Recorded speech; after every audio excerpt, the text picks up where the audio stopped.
As I was walking up the stage, I thought, oh my God, I have that jacket on with the message on the back. That wasn't planned. Thank you so much for coming. I was watching James's amazing presentation, and afterward, everybody walked out, and I was like, nobody's going to stay for my talk. And then I was told that you all had to leave to come back. So thank you for coming back. Thank you for coming back. I'm really glad that James made the presentation that he did, because in many ways I feel like this is part two. He was talking all about the relational aspects of working with people, and in many ways I think that this is a big part of what I'm going to talk about today. So what I'm going to talk about today is what I wish I knew when I graduated college, which was a really, really long time ago. But I teach quite a lot, and I work with a lot of undergraduate students and a lot of graduate students. And this is a lot of information that I'm going to share with you today that I learned the hard way over 4 decades of working in design. So here we go. The first thing that I want to share is that everyone is talented. We all come on this planet very much as playful, innocent beings, if we're lucky. And I think everybody here is lucky in that realm. And if you choose design as a career, there's an assumption that you're talented. So when you talk to people about your work, when you're pitching work, when you're doing the work, there is this sort of given that you're talented. That's not enough. Talent now for a designer is sort of like what I call operational excellence. Operational excellence means that when I click this clicker, it works. The slide goes forward.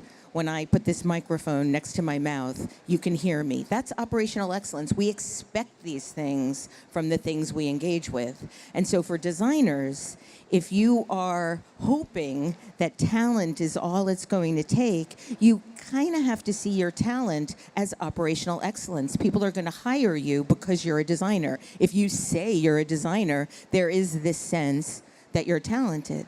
So I really feel that who you are and what you stand for is as important as your ideas. What is your philosophy about design? How can you share how you approach design when you're selling yourself? Because that is going to be what most people are really, really interested in.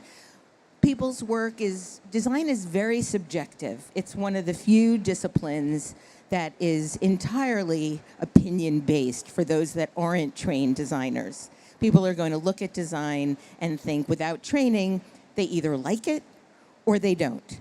And they have lots and lots of personal reasons and personal biases that they bring to that work so that when they see something, they'll make a decision that's purely based on their own sense of what works. There is no objectivity in design. The very things that some people love and are surprised and delighted about, as James talked about, are the very things that other people are absolutely outraged about. And so the more you can embed your philosophy, the way that you approach design, why you do design differently, what benefit you bring to the work, what you can do differently that maybe nobody else can do, the more likely people are going to be able to see that work as differentiated and as good. I think this is a fairly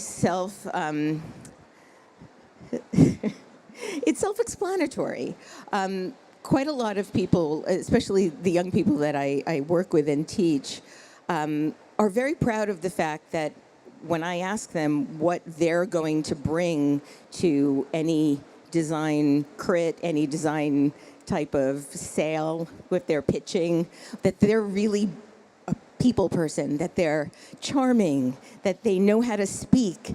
And I often, and now always, say no one cares if you're a people person, because people are a dime a dozen, and anybody can say that they're one thing, but that's just an opinion about who you think you are. So what you want to be able to do is prove what you are as opposed to tell what you are, and share who you are as opposed to just explain or define who you are.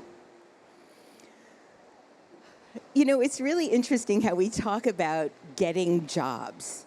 The whole notion, the whole vernacular of getting a job, I think is really a misnomer. We don't go to a supermarket and take a job off a shelf. We don't go to a department store and try on different jobs to see which fits the best.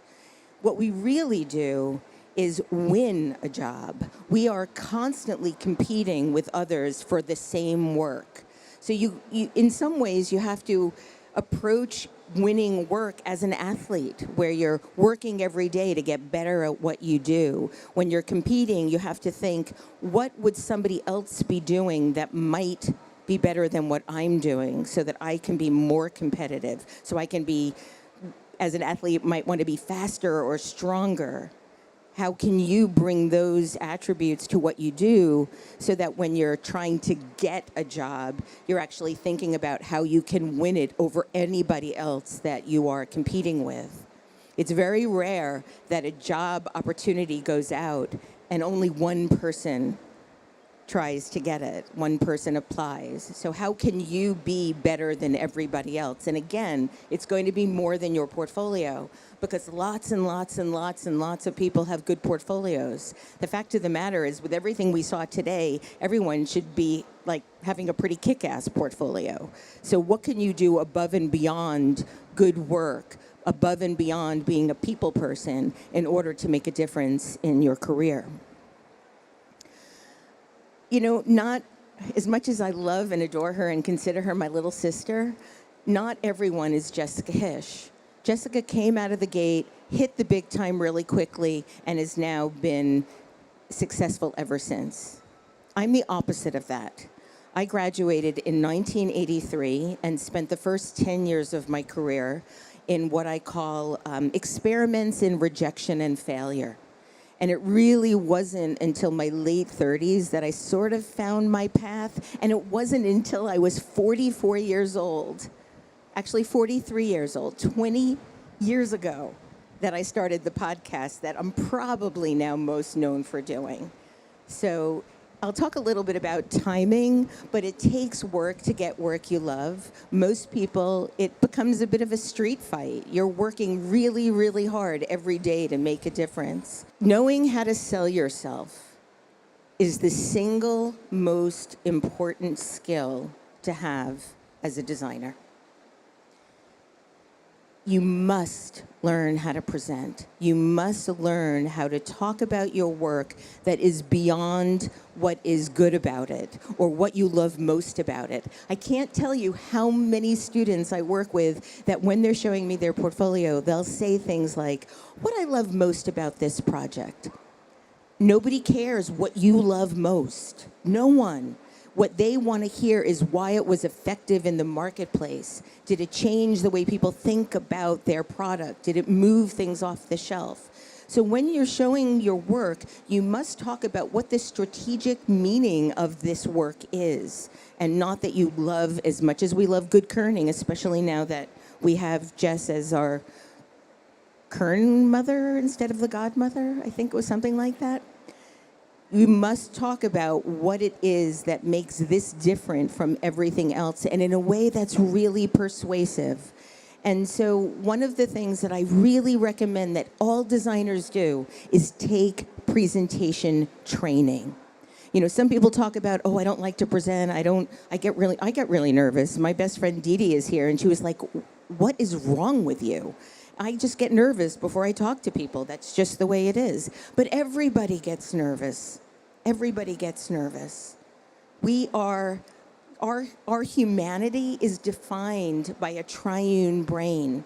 And the brain we have is in three parts: the limbic brain, the reptilian brain, and the neocortex. The neocortex is all about abstract thinking. It's all about poetry and music and design and the ways in which we make things in the world. The limbic brain is all about connection and love. But the reptilian brain is in control of all of our involuntary behavior.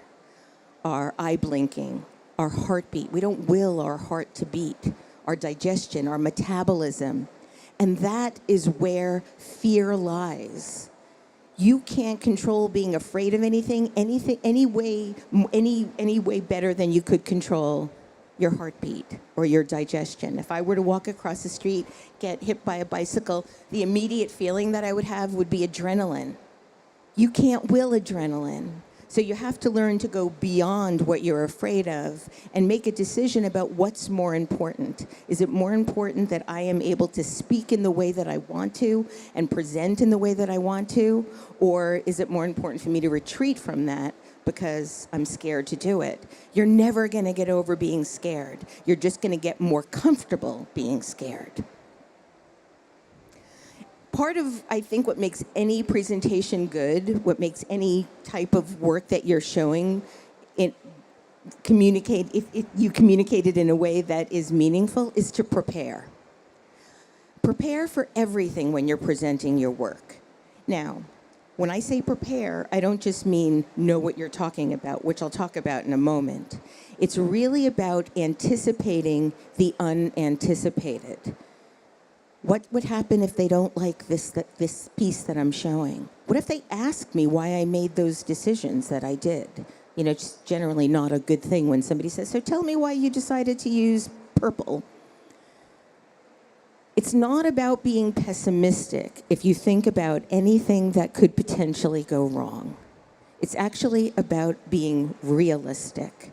It's about knowing so much about what you're presenting and how you're presenting that you could be ready to understand and be able to react to any type of scenario.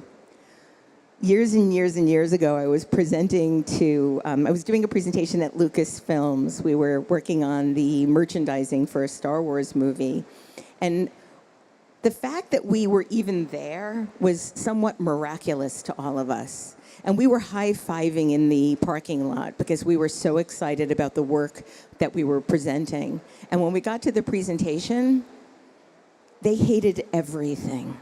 I mean, really hated everything. I want you to think about what you would do if you were presenting your work and the client hated everything. Most designers did what my designers were doing that day, which was defending the work. You could go into a department store, put on something, come out of the dressing room, know that you look a little bit sort of lumpy, and if the salesperson tells you that you look good, you're not going to believe them.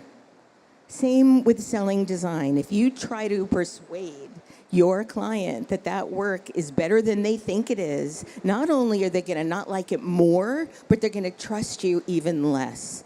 And so what I found to do in those types of situations is to just pause, hear what they have to say, let them know that that's heard, as they say on The Bear, and then go back and listen to what they've said and incorporate that into the work. Sometimes it has absolutely nothing to do with the work. Sometimes it has to do with the meeting that they were at before your meeting. So chances are when you come back with work that might be ever so slightly a variation on what you showed, they'll have a very, very different impression of it. So plan and visualize every potential scenario so that you are always prepared. I really, really suggest that you try and know what you're talking about. Years ago, my goddaughter, when she was in elementary school, was trying to explain to me how she was learning on the computer. She was very excited about this because she knew that I spent my whole day on a computer. And she was explaining to me what she was learning. But she wasn't quite sure what she was learning yet. She just knew that she was in the process of learning. And so she tried to explain what it was that she was doing and got really flustered and was stumbling over words. And then she stopped and looked at me plaintively and said something that I've never forgotten and is one of the most important things that she's ever said and that anyone has ever said to me. She looked at me and she said, "Debbie, life is so difficult when you don't know what you're talking about." And I think that it's so rare these days where people are just like, I don't know. Well, the wonderful thing about saying I don't know is that somebody that does know will feel really good about themselves telling you what they know, and let them have that. So know what you're talking about and try as best as you can to not fake it. You know, this whole fake it till you make it thing, I don't believe that. I think people know when you're faking. I'd rather do more of a make it till you make it kind of attitude. There are three ways of knowing. Number one, you know what you know. I know I'm a woman, I know I'm left-handed, I know I'm a Scorpio. And then the second category is I know what I don't know. I know I can't read music. I know that I don't understand astrophysics. And I know, despite how much I try, that I cannot work the remote in my living room. But what catches people up is not what they know or what they don't know. It's what they don't know that they don't know. So before I got on stage, my best friend Dee Dee, as I mentioned, is here. And I said, how are my teeth? Any boogers? And she was like, no, you're good. The only way that you find out what you don't know that you don't know is by asking people to inform you, asking people to share, asking people to teach you. And so if you can learn what you don't know that you don't know, most of the time you'll be better prepared to be in those situations, again, back to their preparing, where you can visualize any scenario.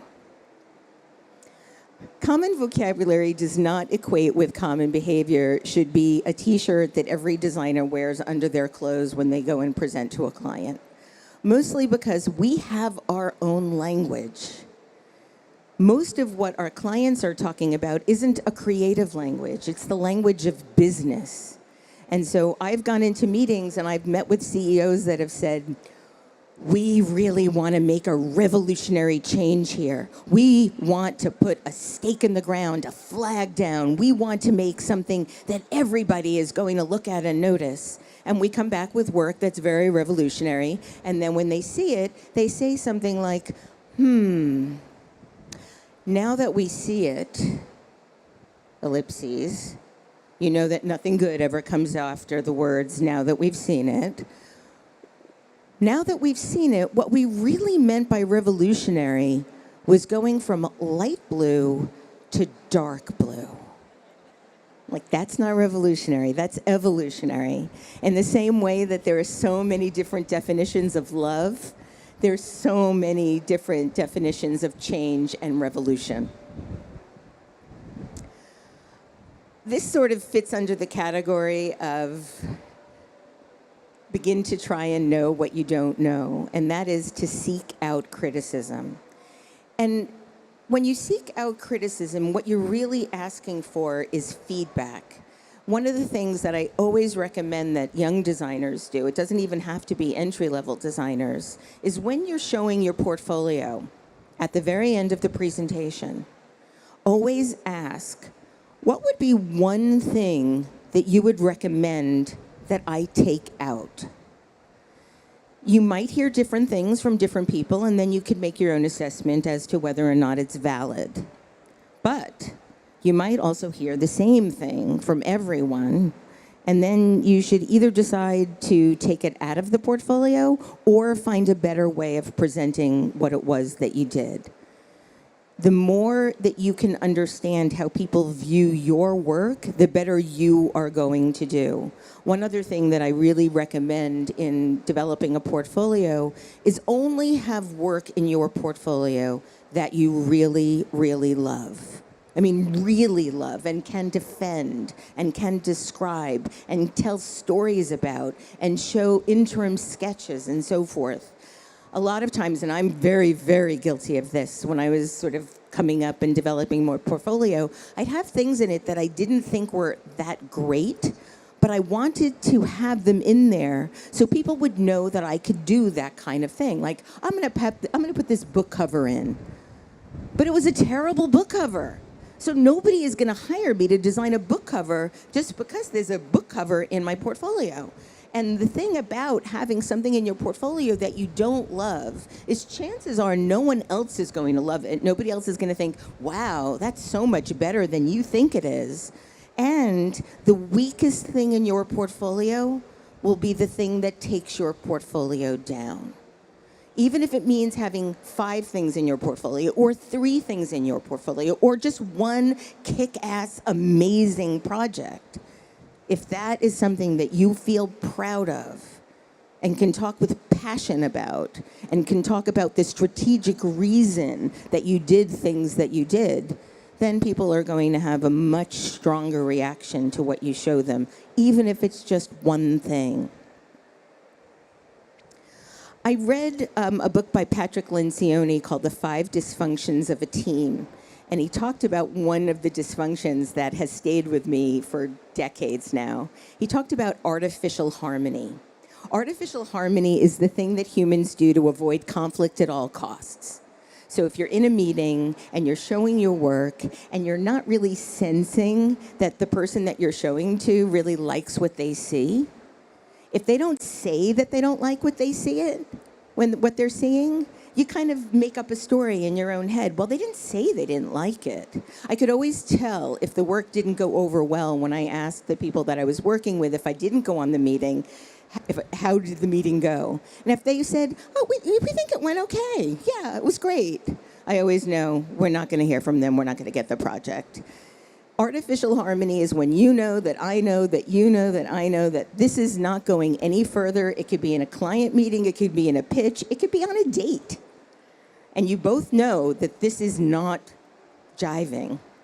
The only thing that I can tell you in a moment like that is to say to your potential client, pitch, paramour, I'm sensing this is not going that well. I'm sensing that you're not really liking what you're seeing. Is there anything else that I can do or talk to you about that might showcase some of my other ideas? Now, they might say no, because you might have just blown it so bad that they have no hope in ever thinking about hiring you. Or they could think, wow, that's an interesting way of approaching this. This person is open to feedback. Either way, as James said, you're creating more of a relational experience as opposed to one that's transactional. Everybody is waiting for confidence. So many people, I say, when are you going to do that thing that you want to do? I say the same thing to myself all the time. And people are always like, oh, I'll do that when I feel more confident. Confidence doesn't just come upon us. We don't go into a supermarket any more than we would to get a job than to find confidence. You're not going to find confidence on the beach or on the sidewalk. Confidence is overrated. You don't need confidence to start anything. What you actually need is courage. Courage to take that first step into the unknown. Courage to take that step into the uncertain. You know, another thing that our reptilian brains don't like is uncertainty. Our reptilian brains would like us to know every single day what we're doing, how we're doing it, when we're getting up, who we're working with, when we're going to sleep, and so forth. That's what our reptilian brains love. So anytime we are approaching anything that we haven't done before, we will feel not confident. The only way to build confidence is to actually do it over and over again. Confidence comes from the successful repetition of any endeavor. Very few people, maybe aside from Jessica Hish, do things right away that are phenomenal. Everyone else has to learn and grow and make mistakes and do it over.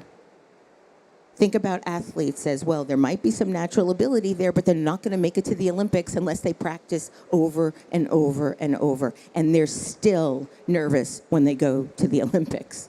So there's not a lot of hope for us if we think we're going to somehow outsmart that fear. The successful repetition of any endeavor. That's confidence. I want to talk for a moment about branding because I feel that that's something that people are spending a lot of time thinking about now when it comes to how they position themselves in the marketplace. First of all, branding is not a journey. The journey is actually sound strategic positioning that allow you to create and then result in a brand that you make. Brands don't grow on trees. You can brand something that's on a tree, but it doesn't start out as a brand. You can brand an orange, you can brand a banana, but they don't come out of the earth as Tropicana or Chiquita. Brands don't do anything without humans directing them.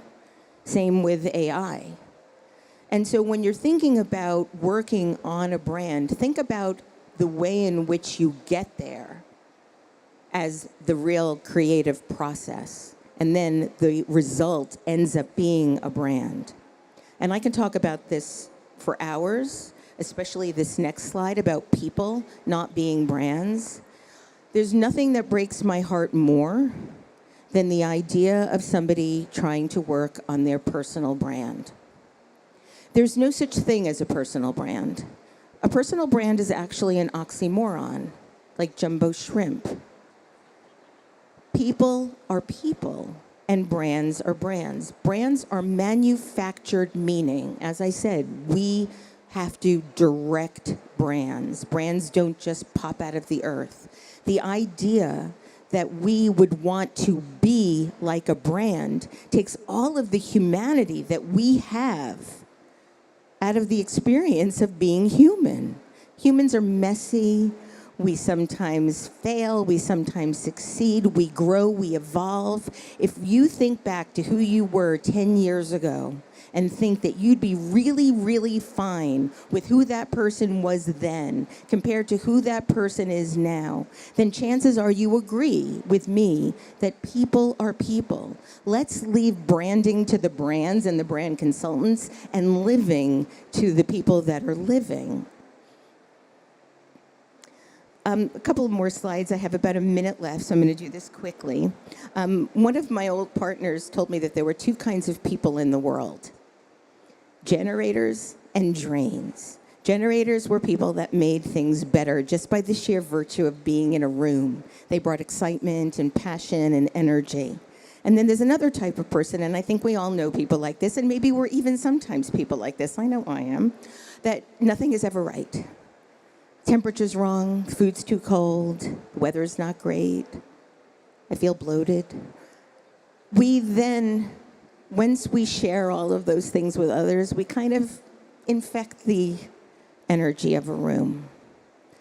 Try and be generators. Think about what happens when you start complaining. It might make you feel better, but if somebody else doesn't have the same opinion that you have, all it's going to do is drain the energy out of them. They're going to then begin to wonder, oh, should I not like it also?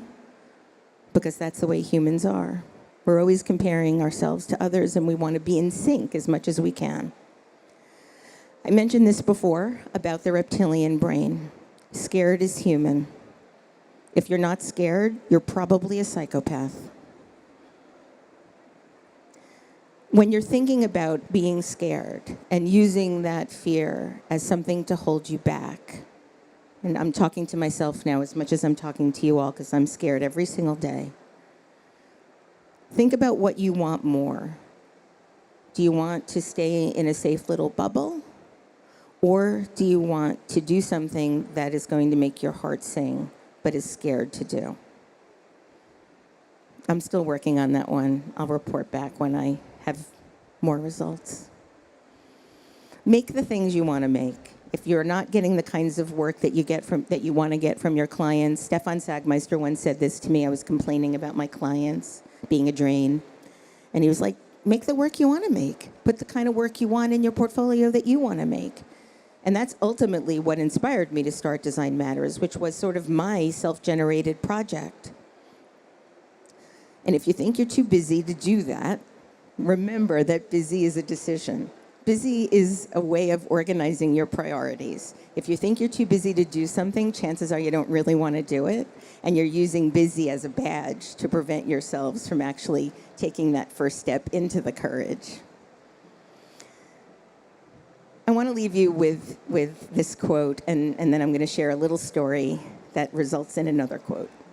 If you're not making any mistakes, you're not taking enough risks, and you're keeping yourselves in a safe little cocoon, which might feel good, really, really good today, but when you look back on it, you'll maybe think that wasn't the best thing you wanted to do with your life. Mistakes aren't going to kill you. The things that are going to keep you from sort of living your full life is keeping yourself from making those mistakes. Expect anything to take a long time. I'm talking to you for the first time on the Canva Create stage, and I'm 63 years old. Everything worthwhile takes time. Now, I want to share this last little story. I'm out of time, and I know that the people in the corner are like, she has to shut up. Okay, who here knows who Van Halen is? Okay. Years ago, several years ago, right before COVID, I interviewed David Lee Roth, the lead singer of Van Halen. Now, I told you my age. So in 1984, when their album 1984 came out, Van Halen was the biggest act on the planet alongside Michael Jackson and David Bowie. They had the biggest tour, they had the biggest album, they had the biggest video. Remember videos? He was the coolest dude on the planet. And I interviewed him on Design Matters a couple of years ago. And I asked him, now he has a tattooing company doing lots of really creative things. But I asked him, I couldn't help myself, I asked him, how did it feel to be the biggest, most popular person on the planet in 1984? Now, for those of you who know Van Halen, you know he's a bit of a jester and makes lots of jokes and is very body. But he got very introspective. He stopped, no more jokes, and he looked at me and he said, you have to be really, really careful when you get to the top of the tallest mountain that exists.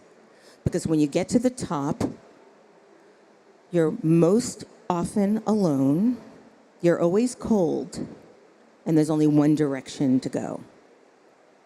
And it changed my life when he said that to me. I've been rushing up that mountain, rushing up, falling back, rushing up, falling back for my entire life. And I suddenly realized I don't want the best work of my life ever to be behind me. I want to keep growing. I want to keep making better work. And so I realized that I didn't really want to peak before I died. So maybe that's the way we should think about slow steps up the mountain, doing the best work every day of our lives. And with that, I want to say thank you. I'm sorry I went over.